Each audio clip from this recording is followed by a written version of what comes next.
Many of you guys are thankful that as children you wanted to be famous and you wanted to be on TV and you wanted to sing and you wanted to be an actor on Disney Channel, and you like envisioned what your life would have been like if you had that life, you know what I mean?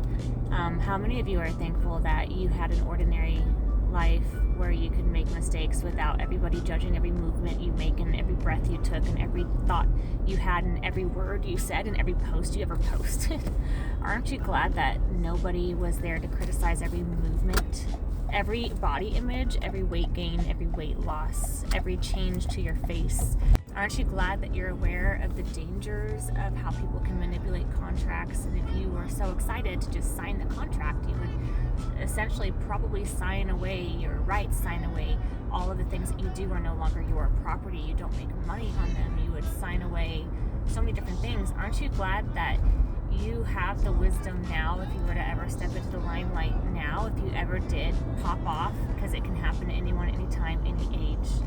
Aren't you glad that now you know exactly what to look for in people that you would trust, and how to monitor what kind of compromising positions you put yourself in at parties? Because honestly, a lot of these parties people would get, and when they are incapable or when they are having a good time with a lot of people in the room and you don't notice things and you don't see who else is in the room, if you're making decisions that are not thinking of you first and you're just enjoying the moment because you're living the party life, it's really easy to sneak an underage, right?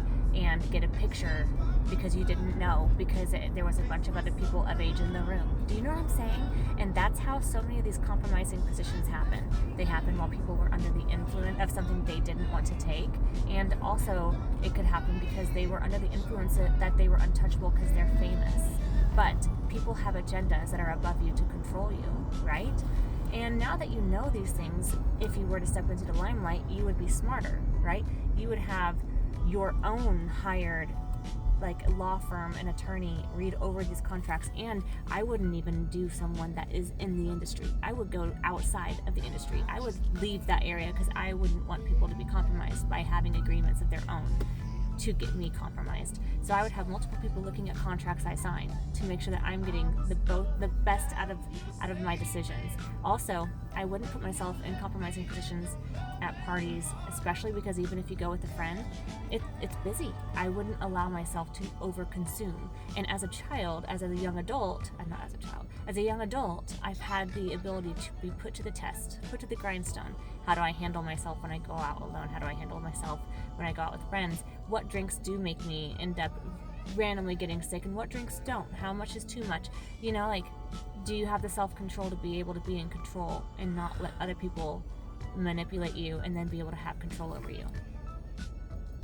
Aren't you glad? Being famous is not corrupt. Being a celebrity is not corrupt. Getting into the music industry is not a sinful industry. Getting into the acting industry is not a sinful industry.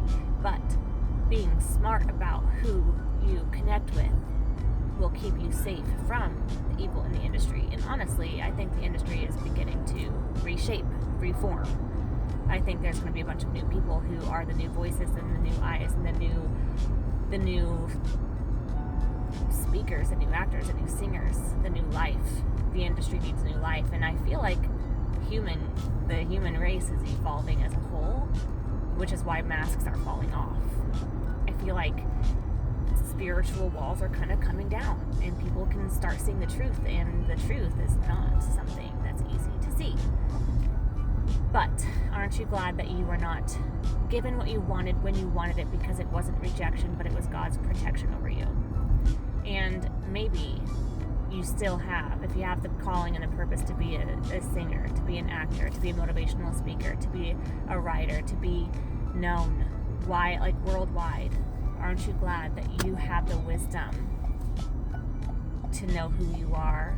You have the wisdom to know how to protect yourself, and you have the wisdom to now be able to hold what fame could look like, because you already have, if this is for you, you already have a sliver of what that looks like, whether it's by mini fame, you're famous in your small town, whether it's by content creation, you have a lot of followers, so you have people that recognize you from your content.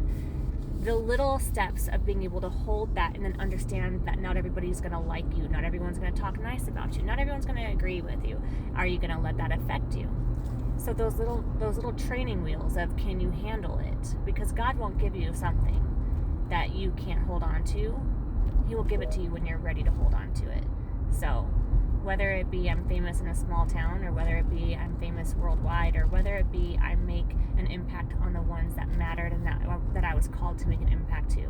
We're not all called to make impacts to the world. Sometimes we're called to make impact to individuals, and have those individual connections. But anyways, I'm grateful for being protected, even when I thought I was being rejected.